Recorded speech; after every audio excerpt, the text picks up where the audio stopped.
What's up, everybody? Coming at you with another review. This time switching up from the normal stuff of knives and other gadgets. I just did the rebar the other day. Got a little better background so we can see a little better. I'm also doing this during daytime because the lighting in my apartment isn't always great at night. So midday on a random ass Tuesday, and we're gonna do the Baby Desert Eagle by Israeli Weapons Industries, formerly IMI as well. This is the 40 caliber Baby Eagle. I've had this probably 4 or 5 years now. I can't remember, but I've had it for a while. I've got thousands of rounds to this exact pistol here. Great pistol.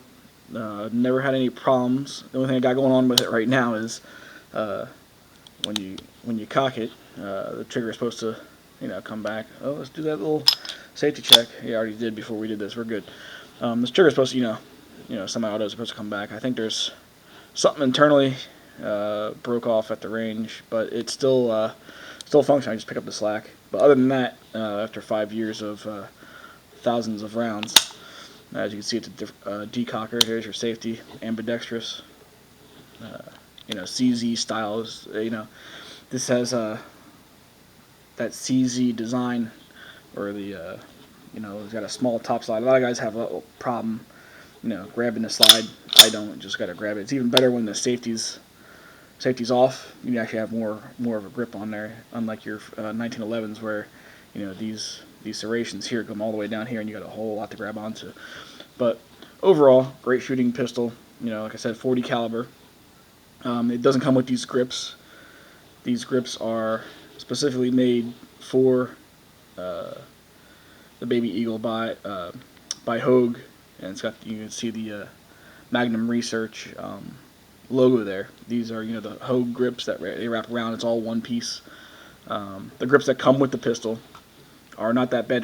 They're like a hard plastic, but they're thinner. They're not bad if you have nothing else. But these are, I like these better. You got the finger grooves, and I could just grip it a lot better. I like these grips, and so does everyone else that shoots this gun.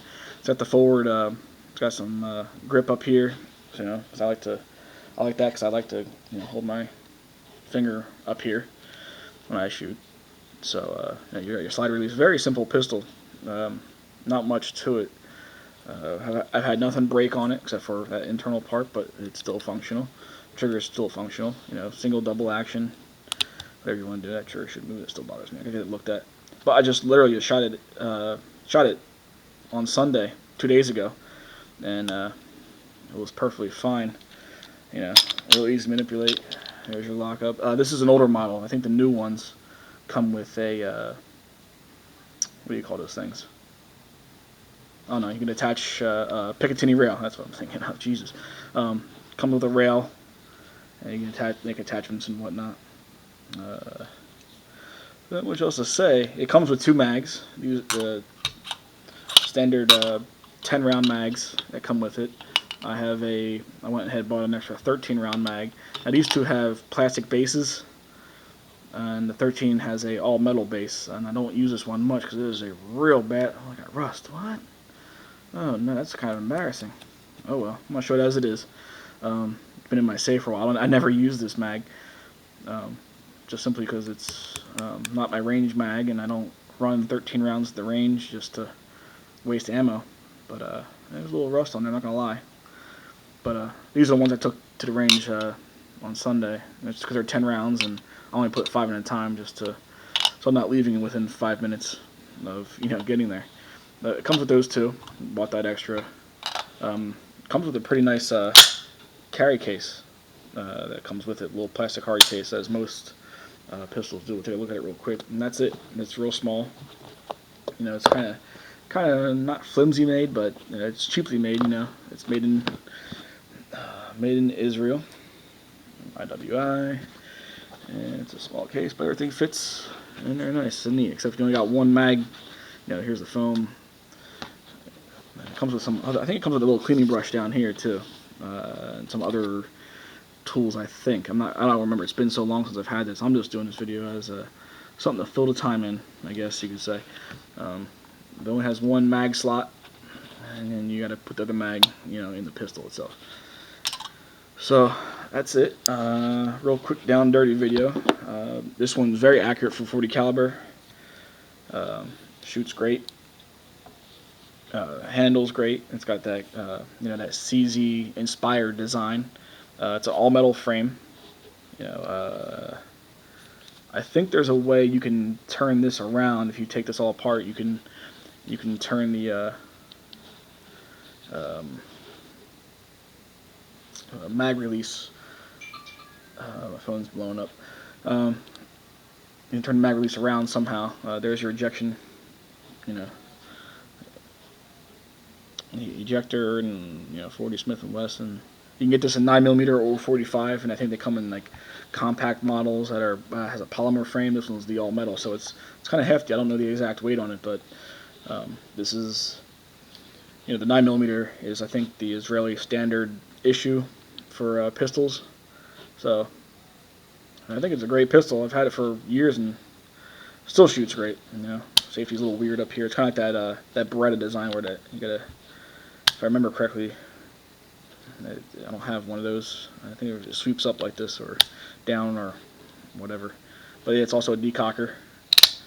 If you got it off safe, you could put it, turn it on safe. Even if there's a round in the chamber, you could make it safe and it'll decock it. It's very easy to take apart. All you got to do is, obviously clear it, make sure there's no clear. Take the mag out. See these two dots right here? Oh man, I'm hitting the camera again. You pretty much just line those up like so, and then on the back side you have the mag release. I don't know, the bar that comes all the way through the width of the gun. You put your index finger on that. Line those two dots up. So I can do this without popping the whole thing out. Just press on that. When you line them up, pop up. Yeah, there you go. It'll pop up real easy. And then you can just keep them. I always grab it up here. Keep them kind of lined up, and you pull this out easier. And this whole thing will come out. And then your whole slide comes off. And then here's your internals. And then there's your spring and guide rod. And then your barrel. And that's it. That's field stripped. That's it. Very easy. And these come apart too. So it's all a little greasy. I just cleaned them up the other day from a fun-filled day of shooting. And put it back. You just start from the rear where you went. And put this guide rod and spring back in there. There's a little indent on the lower side of the barrel there. You can see it. That lines up with this little knob right there. And you put that back in. Oh, here's your internals of the. That's what it looks like when you don't have the slide on. And same thing. Line those two little dots up right there. Put this in. And make sure this goes in that square and the round part. If you never played with pegs as a kid, then you might be lost in this. But very easy. And once you line them up, just push back in, and you're good. That's it. Lock it. Send it home. Decock it, and she's good. And I always keep one of these mags in. Of course, the 13 rounds ready to go. If you don't have it in there, because I always keep my 1911 as my primary home defense along with the shotgun. But a little quick comparison, since I only have two handguns right now, is here it is next to, I've done a review on this, my 1911, which I finally got this blued, or I blued it myself with some gun blue. Still a little, it'll get taken care of. But this is my Taurus PT 1911 AR. Just a quick comparison. A little thinner. 1911 is a little thinner compared to the Baby Eagle, and on this side. But this is a 45. I think they're both probably about the same weight. I don't have official weights on both of them. Actually, this one has a full mag in it right now. So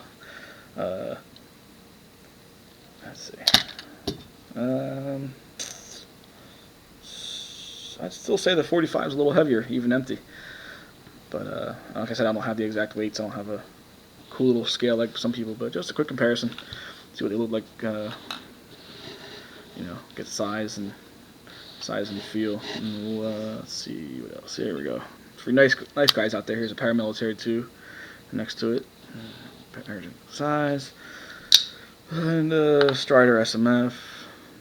This is kind of fun. I'm comparing knives to guns. Who does that? Nobody.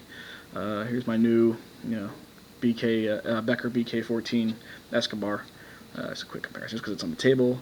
And here's a casing of 40 caliber and rebar and a random pen.